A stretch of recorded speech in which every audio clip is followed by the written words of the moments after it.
જય માતાજી મિત્રો, આજે આપણે લીલા ચણાનું શાક બનાવીએ છીએ। રેસીપી ગમે તો રેસીપીને લાઈક શેર અને ફોલો જરૂરથી કરજો।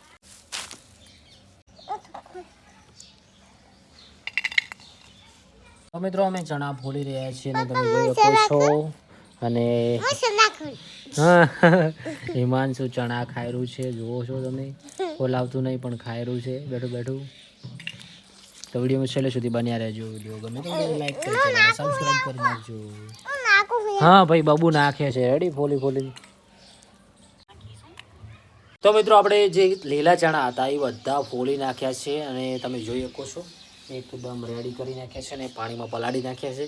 તો હવે આપણે જે લીલી ડુંગળી આવે છે એ ના હોય તો પછી સૂકી ડુંગળી હોય તો ચાલે, તો આપણે સૂકી ડુંગળી નાખવાના છીએ। જો મિત્રો આનું ડુંગળી મને કાપી આપે છે કારણ કે મને ડુંગળી ઉડે છે, તો જોઈ શકો છો કેવા બેઠા બેઠા કાપેલા છે। મિત્રો આપણને કશું નહીં થતું, આ તો ડુંગળી કાપવા બેહે ને એટલે આમ કોઈ કે મારી હોય ને રોતી હોય એ રીતની રોતી હોય। મને બહુ ઉડે છે ડુંગળી, એટલા માટે એમની જોડે કાપાવું છું। આપણી સિસ્ટમ જો ડુંગળી કાપવાની પછી આમ બીજું કંઈ કામ ના કરે, ડુંગળી તો કાપી આપો ને। મિત્રો આ બધું હું પકોડીવાળાની પકોડી ખાવા જો ને એમના જોડેથી શીખ્યો, એ આ રીતનું કાપતા હોય, હું આ રીતનું જ કાપું।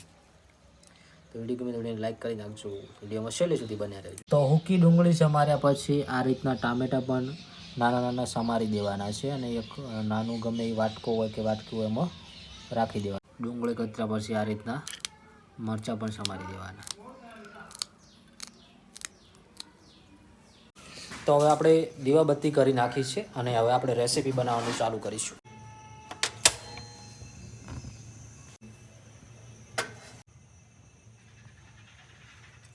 ઉકળી જાય એટલે મિત્રો ડુંગળી નાખવાની,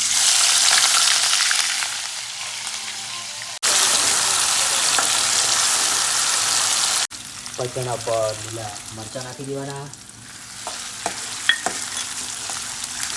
એને પણ સારી રીતે કરવા દેવાના। એના પછી ઉપરથી ટામેટા નાખી દેવાના,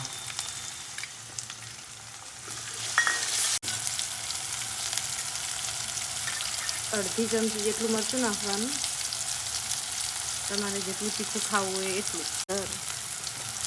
થોડી હળદર નાખવાની, પછી સ્વાદ પ્રમાણે મીઠું,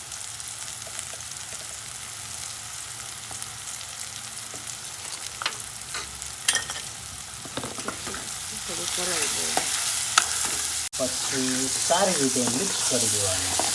તમે જોઈ શકો છો સરસ મજાનો કલર એનો આવી રહ્યો છે।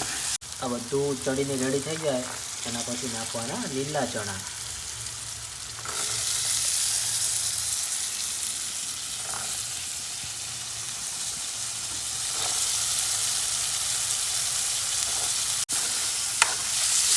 પછી આ રીતે થોડું મિક્સ કરી દેવાનું।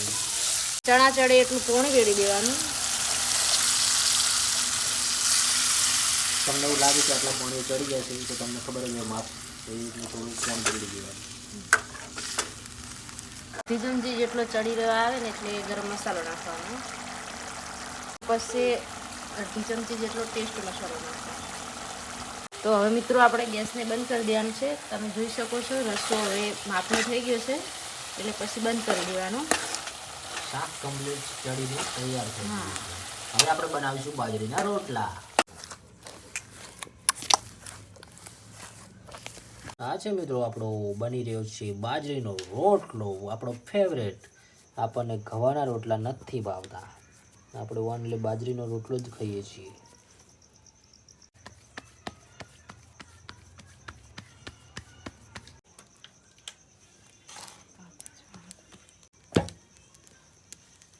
તો મિત્રો આપણું દેશી ખાવાનું તૈયાર છે, આપણા ગામડાનું અને એકદમ દેશી રીતે। તમે જોઈ શકો છો બાજરીનો રોટલો છે, છાશ છે અને ચણાનું શાક છે, સરસ મજાનો। હવે આપણે જમી લઈશું। વિડીયો લાઈક કરી શેર કરી નાખજો। આવા વિડીયો જોવા માટે ચેનલને સબસ્ક્રાઈબ કરવાનું ભૂલતા નહીં।